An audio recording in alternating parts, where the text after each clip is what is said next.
દોસ્તો, આપણે આપણા જીવનમાં હંમેશા બાળકોની જેમ ખુશ રહેવું જોઈએ.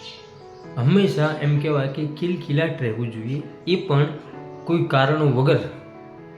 હવે તમારા મનની અંદર એવો પ્રશ્ન થશે કે આવું શા માટે હું કહી રહ્યો છું. દોસ્તો, આપણા દરેકના મનની અંદર આપણે આપણું બાળપણ જીવતું રાખવું જોઈએ.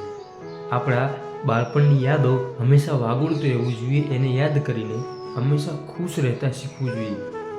અત્યારે હાલ દરેક લોકોને ખુશ રહેવા માટે કોઈ લોભ, કોઈ પ્રલોભન કે કોઈ પોતાના લાભની વાત હશે, કોઈ પોતાના વખાણ કરશે તો એ વ્યક્તિ ખુશ રહેશે. અથવા તો ખુશ રહેવા માટે એને ગાડી મળી જાય, એને સરસ એવું મકાન મળી જાય તો એ ખુશ રહેશે. અથવા તો એને પ્રમોશન મળી જાય, અથવા સારી એવી જોબ મળી જાય તો વ્યક્તિ ખુશ રહેશે. એટલે અત્યારે હાલ વ્યક્તિઓને ખુશ રહેવા માટે કોઈ પર્ટિક્યુલર કારણ જોઈએ છે, કોઈ રીઝન જોઈએ છે. પરંતુ આપણે ધ્યાન દોરીએ જો નાના બાળકો તરફ, તો એ બાળકોના જીવનની અંદર એ બાળકો પોતે એટલા ખુશ હોય છે, નિસ્વાર્થ ભાવે ખુશ હોય છે. એમને તમે કંઈ આપો ન આપો, બસ એમની વૃત્તિ ખુશ રહેવાની હોય છે, કોઈ પણ કારણો વગર. દોસ્તો, આપણે આવી રીતે કોઈ પણ કારણો વગર જો હંમેશા ખુશ રહેતા શીખી જઈએ તો જીવન જીવવાની વધારે મજા આવશે. દોસ્તો, તમે પણ આ વાત હંમેશા યાદ રાખો કે આપણે ખુશ રહેવા માટે કોઈ ઉપર નિર્ભર કરવું એ વસ્તુ યોગ્ય નથી.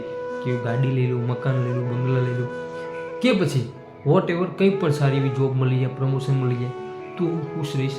આ આપણે કોઈ બીજા વ્યક્તિઓ ઉપર કે કોઈ બીજી વાત ઉપર આપણે આપણું ખુશીનું કારણ શોધીએ છીએ. પરંતુ જ્યારે આપણે એમ જ મનથી, દિલથી, કોઈ કારણો વગર ખુશ રહીએ છીએ ત્યારે જીવન જીવવાની મજા આવે છે.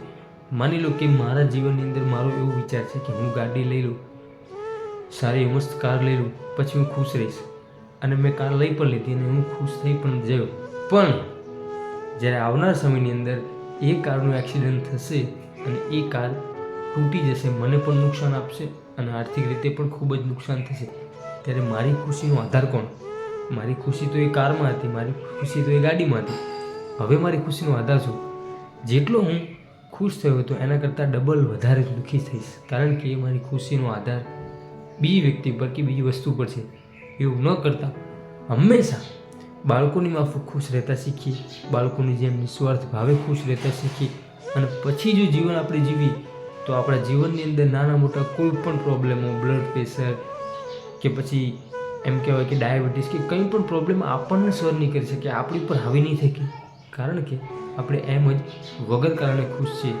દોસ્તો, આ મારો વિડીયો જે પણ લોકો સાંભળે છે એમને મારે એક જ વાત કહેવાની કે હંમેશા વગર કારણે ખુશ રહેતા શીખીએ. બાળકોની જેમ હંમેશા ખુશ રહીએ. આપણી અંદર એક બાળકને સતત હંમેશા જીવંત રાખીએ અને આપણું પોતાનું જીવન સારી રીતે ખુશીથી જીવીએ.